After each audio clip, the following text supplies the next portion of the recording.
Hello, everybody. Hello, all you cool cats and kittens. I've really just wanted to say that ever since I wasted 7 hours of my life watching The Tiger King.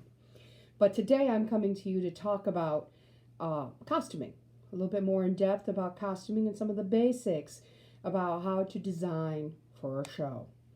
I brought up The Tiger King because if you're familiar with it at all, whether it be Netflix or your news feed and social media, you undoubtedly notice the very colorful characters that are involved in that TV show, including the Tiger King himself, whose colorful costumes are actually kind of what sell his personality.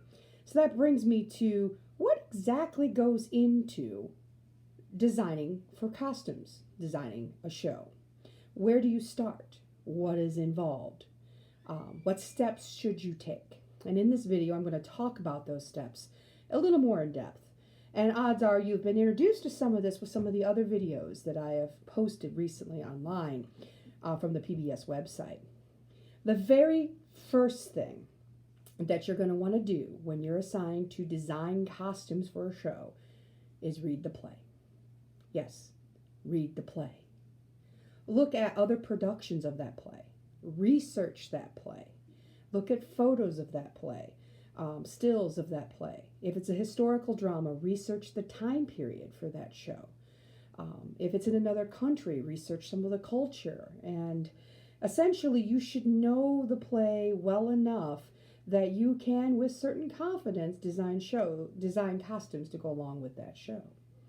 Especially in musical theater, because the costumes are often iconic to the show's characters. Like if you are, doing The Music Man, there are certain costumes that the Piccadilly ladies would wear, which are these older women in the show, and they were always famous for wearing these huge hats.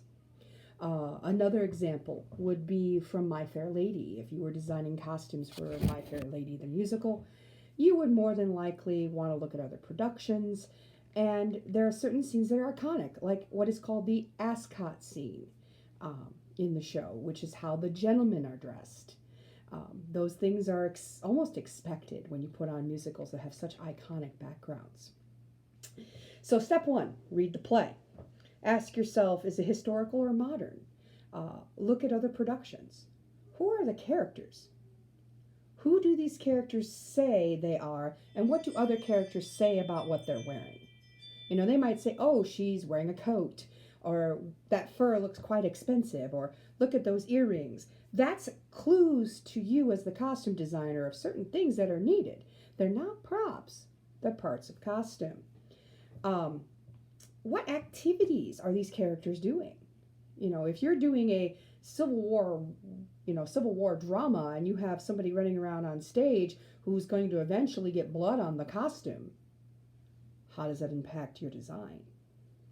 And essentially, the second thing you should do is talk to your director. Read the play, then talk to the director. What is his or her ideas? What are their plans? If you're doing Alice in Wonderland, for example, are you doing a more modern or postmodern version of Alice in Wonderland where the costumes are more modernized and the animals and creatures are only suggested? Or are they going full out, with complete, the Mad Hatter actually is the Mad Hatter with a humongous hat. The rabbit actually should look like a rabbit and not just suggested as a rabbit. You need to have that conversation with your director. You need to know what his or her design ideas are. And you need to present your own. You should never go to that meeting with the director without having an idea. You should have at least read the play by that point, because it would be very embarrassing if you don't know what he's talking about when you're having this conversation. The third thing you should probably consider, and this is number 3, the size of your theater. First, read the play. Second, talk to the director. Third, how big is the space you're in? This is important because if you remember back in Drama 1, we talked about the different kinds of stages. The bigger the space, the further away the audience is, and the less detail you actually need to build into those costumes. There have been productions that are so elaborate that the front of the costume looks amazing, but if the character never turns around, the costume department doesn't finish the back because of expense. Because you're not close enough to see those details. So you can suggest things. You can use bolder colors because the audience is further away. The texture of the fabric is not quite as important unless you're using silk or satin. That's different. Um, so the bigger the space, the less detail that would be needed. The smaller the space, however, is the opposite. The more detail that's needed because the audience is close enough that you can actually see the fabric, can actually see the details. Usually if you're putting on a show in a black box space, you're not going to go high historical drama. But that doesn't mean you can't do a show like, what is it? You can't do a show that's, 18th century England. The Importance of Being Earnest. That's the show I'm thinking of. The Importance of Being Earnest, where it's Victorian England. You are going to have to put on a show like that if it's in a smaller space. The costumes need to be more detailed so that the audience catch on to those nuances. Fourth thing you should consider, the actor. Who's going to wear the costume? You need to have their measurements. You need to know what they look like. You need to know how tall they are. You can do this by actually going to rehearsals, talking to the performers. What are they comfortable with wearing? If you are designing a costume for, a 5'7", 125-pound female, and she turns out to be 5'4" and 210, you got a problem. Just saying. Is she dancing a lot? Is he dancing a lot? Because the costume has to hold up to that. What are they doing? What are they comfortable with? Okay. Last thing you want is a whiny actor, especially when they're going to be in front of you the entire time, wanting you to fix things. And that brings me to my fifth and final point. Budget. The moolah. Probably the most important point next to actually reading the play. How much money do you have to work with? And honestly, you got to look at it from three perspectives. When you're looking to design costumes for a show, are you borrowing? Are you building? Or are you repurposing? Okay. If you are borrowing, that means you're renting costumes from either a rental shop or from another theater unit.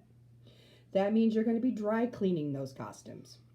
You're going to be repairing and altering those costumes to fit your performers. Renting is quick and easy. However, it's usually more expensive because a lot of times you don't think about the cost that go into things like alterations and dry cleaning, which will be your responsibility if it's a rented costume. Second, build the costume. That means that you actually, from scratch, from a pattern, sit down with a seamstress, or you yourself actually piece this costume together from scratch.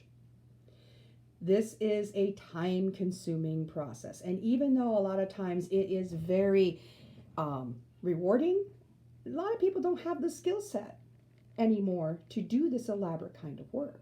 So if this is something you are planning on looking into, you might want to consider actually learning things like how to run a sewing machine, how to embroider, how to read a pattern. Those things will be important when you are building costumes. There's even websites on the internet where you can actually go in and design a costume and it'll make the pattern for you. And then last but not least is repurposing. Repurposing is when you actually go and you take a piece, a coat, or you take a piece of clothing and you alter it slightly to fit your purpose. For example, I mentioned the ascot scene from My Fair Lady. Those men would have been wearing what's called ascot ties. If you don't know what it looks like, look it up. You can Google it. But they also wore tails on their suit coats. Now, it's very difficult. And if you do find them and rent them, they're expensive to get tails on a suit coat. So a lot of times what companies do is they simply add them to existing suit coats. That's repurposing. Taking a blue blazer jacket, changing the buttons out, and embroidering or adding things to the shoulders to make it like a Union coat for your production of Little Women, make it look like a Union soldier. That's repurposing.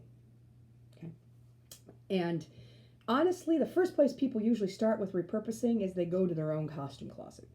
their own costume morgue is what it's called. It's where the costumes literally hang. And go through it and go, okay, what do I have to work with before I start going and figuring out what do I need to build and what do I need to buy, okay, and what do I need to rent. And then, of course, the little things to consider in your pricing for budget, things like dry cleaning.